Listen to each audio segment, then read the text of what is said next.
My father didn't even look up from his steak when I told him about my military promotion. He just scoffed, shoved a piece of meat into his mouth, and said, "Your promotion is pathetic, Allison." My sister smirked across the table, adding, "Nobody cares about your little desk job." I sat there in silence, swallowing the humiliation I'd endured my entire life. They thought I was just an underachieving analyst wasting my youth in uniform while my golden child sister ran Dad's logistics firm. But 2 days later, an emergency national press briefing live from the Pentagon aired on every major network. Across the nation, my photo flashed on screen alongside top defense officials. When my father saw it, he immediately demanded an urgent family meeting. But when I walked through that front door, it wasn't to apologize. It was to hand him a document that made his face go completely pale. My name is Allison Reed, and I am 32 years old. If you asked my father, he'd tell you my life was a complete waste of potential. I stood outside the heavy glass doors of the Prime Cut, one of the most expensive steakhouses in downtown Chicago. Inside, my father, Marcus, and my 34-year-old sister Chloe were already seated at our reserved corner table. They looked pristine, draped in designer clothes funded by Reed Logistics, my father's multi-million-dollar freight empire. I adjusted the lapel of my service dress uniform, took a deep breath, and walked in. I was hoping tonight would be different. I had huge news. When I sat down, my father didn't even look up from his ribeye. Chloe barely paused her scrolling on her phone. I waited for a lull in the conversation before speaking up, my voice tight with excitement. "Dad, Chloe, I got promoted today. I'm officially a major." The table went completely silent. My father slowly set his fork down, wiped his mouth with a linen napkin, and finally looked at me. There was no pride in his eyes, only disgust. He scoffed loudly. "Your promotion is pathetic, Allison. You're 32, making peanuts, playing soldier while your sister actually runs a real company." Chloe let out a sharp, mocking laugh from across the table.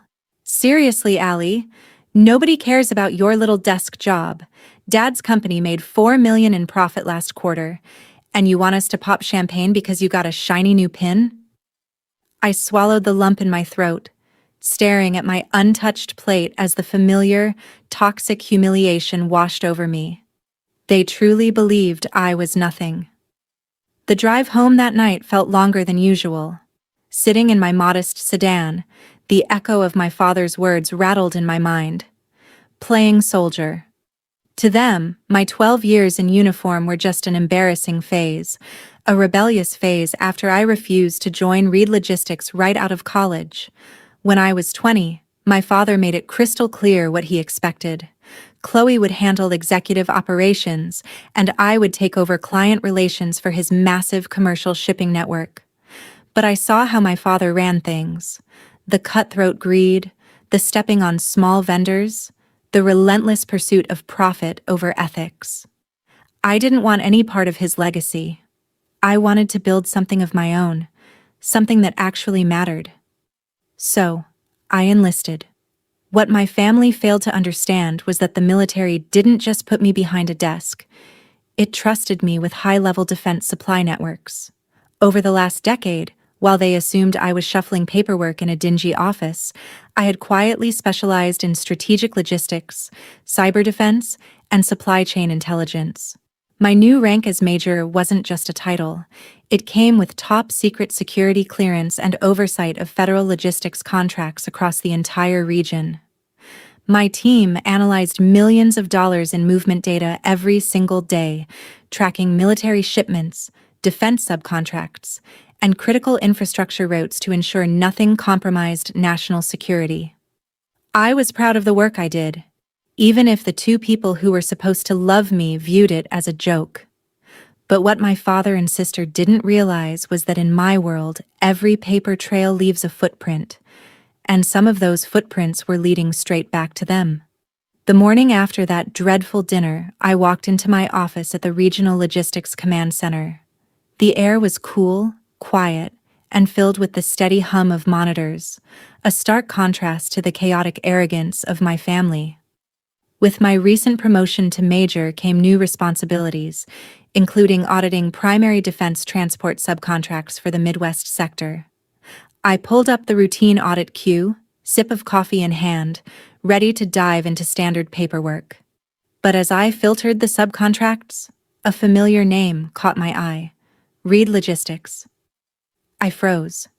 I knew my father's company took on commercial freight, but I had no idea they held third-party subcontracts tied to federal military shipping routes. Curiosity turned into professional duty, and I began digging deeper into the numbers. At first glance, everything looked normal.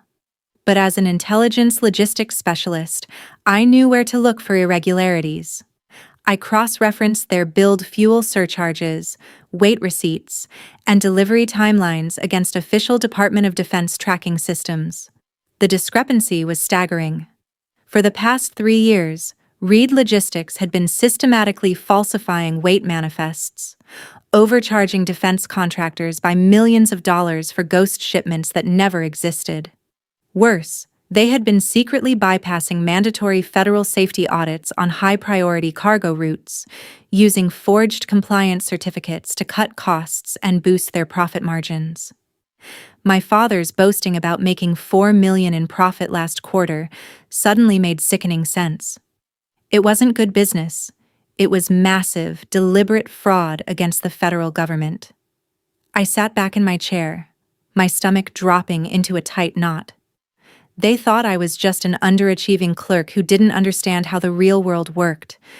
They had no idea that the very daughter they mocked was now staring at the exact evidence that could tear their entire empire down. Protocol gave me no choice. Personal feelings couldn't shield criminal activity, especially when it directly compromised defense supply integrity. I packaged the entire digital paper trail, the falsified manifests, the forged safety certificates, and the offshore wire transfers, and routed it directly to the Inspector General and Federal Bureau of Investigation. Because of my security clearance and the sheer scale of the fraud, the investigation moved with terrifying speed. Within 48 hours, federal agents executed simultaneous warrants on Reed Logistics headquarters. The following afternoon, I stood in the holding room adjacent to the Pentagon press briefing room in Arlington, Virginia. The room hummed with tension as reporters adjusted cameras and mic flags. The Department of Defense had decided to host a live, high-profile national press conference to address ongoing efforts to eliminate private sector corruption in defense supply networks. As the Undersecretary of Defense took the podium, the broadcast went live on every major news network across the country. Today, thanks to the vigilance and elite investigative work of our military logistics personnel, the official announced to millions of viewers, we have uncovered a massive multi-million-dollar fraud scheme targeting federal supply lines. The digital screen behind the podium flashed.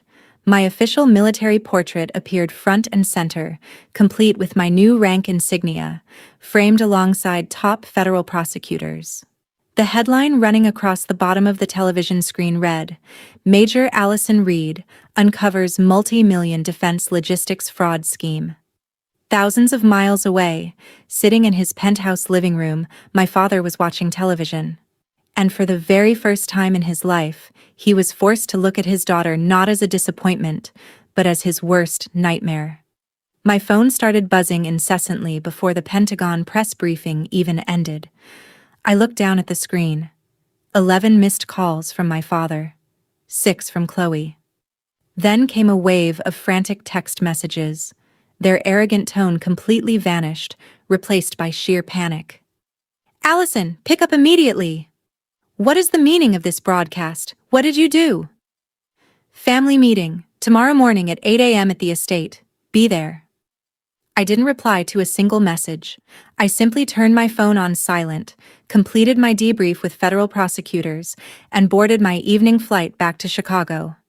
I knew exactly what was going through my father's mind. For 32 years, Marcus Reed believed money and control could buy him out of any problem. He assumed that because I was his daughter, he could intimidate me into stepping in, using my rank and security clearance to sweep the federal investigation under the rug. He thought this was just a family dispute that could be handled behind closed doors over coffee. He still had no idea who he was dealing with. That night at my apartment, I carefully packed my briefcase with the official documentation given to me by federal authorities. There was no anxiety in my chest, no hesitation in my hands. The little girl who used to shrink away from her father's harsh insults was gone. The next morning, at precisely 8 o'clock, I pulled up to the gates of my father's grand estate. I smoothed down my service dress uniform, gripped my leather folder, and walked up the front steps toward the storm that was waiting inside. The massive oak front door opened before I could even ring the bell. My sister Chloe stood there, her eyes swollen and red, her immaculate designer clothes replaced by a wrinkled sweatshirt. She grabbed my arm, her voice trembling. "Allie, thank God you're here. Dad is losing his mind. You have to stop this." I pulled my arm away gently, maintaining my stoic military posture, and walked past her into the grand dining room. It was the same room where we had shared countless family dinners, but today, there was no luxury, only chaos. Financial binders were scattered across the table, and my father was frantically pacing back and forth, clutching a glass of whiskey. When he saw me step into the room, he froze. He rushed toward me, his face twisted in a mixture of anger and desperation. "Allison, what did you do? FBI agents were at my offices yesterday. The news is dragging our family name through the mud. You need to call your superiors right now and tell them this is all a mistake." I stood my ground, unbothered by his rage. "It's not a mistake, Dad. I ran the audit myself." Chloe gasped, her hands covering her mouth. "You? You did this to us? You violated federal laws, falsified safety certificates, and stole millions from defense subcontracts," I replied calmly. My father's eyes flared. "We are your family. I built this empire so you two could live like royalty. You owe your entire life to me, you ungrateful little brat." I didn't flinch.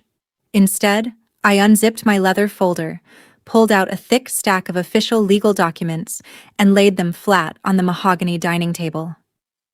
"I don't owe you anything, Dad," I said, my voice echoing in the silent room.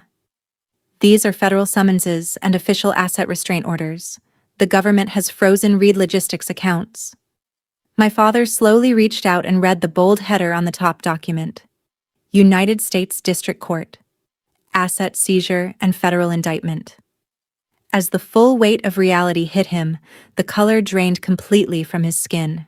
His hand began to shake, his whiskey glass slipping from his fingers and shattering against the hardwood floor. His knees buckled slightly, and he collapsed into the nearest chair, his face turned completely pale. The weeks following that morning felt like watching a long-overdue storm finally clear the air. With their assets frozen and federal indictments filed, Reed Logistics crumbled under the weight of its own corruption. My father was forced to pay millions in restitution and fines, liquidating his prized freight empire just to avoid serving maximum prison time. Chloe, stripped of her executive title and barred from managing corporate logistics, had to face the reality of building a real life from scratch. As for me, my military career continued to thrive. The recognition from the Pentagon wasn't just a win for national security. It proved that my choices, my values, and my path were right all along. I wasn't the weak, underachieving daughter my father tried to make me believe I was. I was a leader, defined by integrity and service rather than greed. Sitting in my new office, looking out over the city, I realized that true success isn't about bragging over expensive dinners or hiding behind millions of dollars in stolen wealth.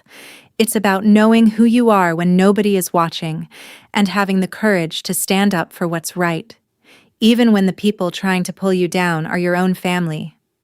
Thank you for watching my story until the end. I'd love to know your thoughts. What would you have done if you were in my shoes? Comment below with the city you're watching from so I can see how far my story has reached. And don't forget to like and subscribe for more stories.